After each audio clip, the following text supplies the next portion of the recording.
फरमाते हैं कि मैं ना मजदूर लेने गया, बगदाद के चौक में मजदूर बैठे होते थे, तो मेरी उन मजदूरों में से ना एक नौजवान बच्चे पे नजर पड़ी। बड़ा कमजोर सा वजूद था, लेकिन चेहरे पर इबादत का निशान था। माथा बताता था कि नमाज का बड़ा ख्याल रखता है। मैं उसके करीब गया। चेहरे भी बड़ा कुछ बताते हैं ना, चेहरों में भी बड़ी रानाई होती है। फरमाते मैं करीब गया, मैंने उसको कहा बेटे मजदूरी करोगे? तो कहने लगा मजदूरों में बैठा हूं तो हुजूर मजदूरी के लिए ही तो बैठा हूं। तो मैंने कहा कि चलो फिर। कहने लगा नहीं मेरी कुछ शर्तें। मैंने कहा बताओ? कहने लगा पहली शर्त यह है कि लोग 4 दिनार दिहाड़ी लेते हैं, मैं 3 दिनार लूंगा। मैंने कहा यार भाई तो बड़ी बेहतरीन है, बाकी भी इस तरह की रख ले। उसने कहा हुजूर दूसरी शर्त यह है कि मैं आपकी मुकम्मल बात मानूंगा, लेकिन जब अजान हो जाएगी फिर आपकी नहीं सुनूंगा। तीसरी बात उसने ये की कि हुजूर मैं आपके घर में काम करूंगा पर आपके किसी सवाल का जवाब नहीं दूंगा। कहते मैंने कहा यार तू बड़ा अजीब है, शर्तें तो मालिकों की होती हैं। कहने लगा जी बहरहाल मैं शर्तें लगा के जाता हूं। फरमाते मैं उसे घर ले आया,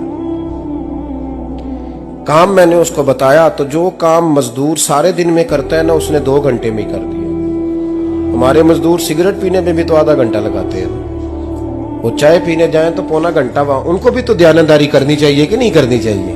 ने मुआहदा किया है ना जी, तो पूरा उतरना चाहिए ना।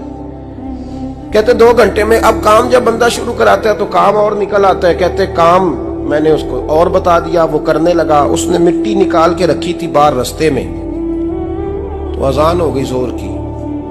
उसने वहीं कुदाल छोड़ी कही और चलने लगा। तो मेरा बेटा कहने लगा इसको जरा बराबर कर दो। कहने लगे चुप कर जा, तेरे बाप से बात हुई थी, जब अजान होती है तो मैं किसी और की नहीं सुनता, सिर्फ अल्लाह रसूल की सुनता हूं। कहते मस्जिद चला गया, नमाज पढ़ के आया तो दोपहर का वक्त था। मेरी बीबी कहने लगी इसको को खाना खा ले। कहते हमने कहा खाना खा लो, तो कहने लगा मैंने रोजा रखा हुआ, रमजान भी नहीं था, नफली रोजा रखा हुआ। फरमाते हैं शाम हुई, मैंने 3 दिनार दिए। तो मैंने कहा तेरा नाम क्या है? कहने लगा मैंने आपसे कहा था मैं किसी सवाल का जवाब नहीं दूंगा। कहते वो चला गया। अगले दिन मैं फिर लेने गया उसे, काम कुछ और निकल आए। तो लोगों ने बताया वो सिर्फ हफ्ते वाले दिन आता है। मैंने कहा क्यों? कहने लगे जी वो कहता है मेरा हफ्ते का खर्चा 3 दिनार है, जब 3 दिनार कमा लेता हूं तो बाकी सारा टाइम अल्लाह रसूल की जिक्र में गुजार दिया करता हूं। फरमाते हैं अजीब। अगले हफ्ते मैं फिर लेने गया, मैंने पूरा हफ्ता इंतजार किया कि काम उसी से कराना है। मैं जब गया तो मैंने कहा चलो। कहने लगा मेरी शर्तें याद है ना? और मैंने कहा याद है भाई साथ चल। फरमाते हैं काम कराया, 2-3 हफ्ते वो आता रहा। एक हफ्ते में गया तो लोगों ने कहा हुजूर आज नहीं आया। क्यों? कहने लगे बीमार हो गए। कहाँ घर है? कहने लगे बगदाद के कब्रिस्तान के पीछे जो कच्ची आबादी है उसमें रहता है। फरमाते मैं गया, दरवाजे पे दस्तक दी तो कहने लगा हुजूर आप हैं? दरवाजा खोला है, आ जाइए। फरमाते मैं अंदर गया तो मैंने कहा तुम्हें कैसे पता चला मैं आया हूं? कहने लगा हुजूर अल्लाह वाले हो, आप नहीं आना था, वरना अमीर तो गरीबों का पता लेने कोई नहीं आते। कहते मैं करीब गया तो कहने लगा मैं आपका इंतजार कर रहा था, तेज बुखार है, तप रहा। जेब से कुछ पैसे निकाले, कहने लगा ये पैसे रख लें। एक अंगूठी निकाली,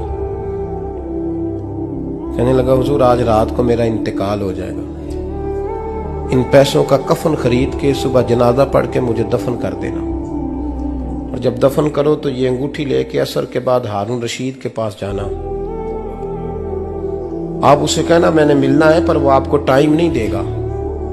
आप उसको आवाज दीजिएगा कि तेरी एक अमानत है मेरे पास, फिर वो आपसे मिलेगा तो अंगूठी दे दे, फिर आप मेरी तरफ से फारिग हैं। हजरत फरमाने लगे तेरा नाम? और कहने लगा हुजूर वक्त थोड़ा है,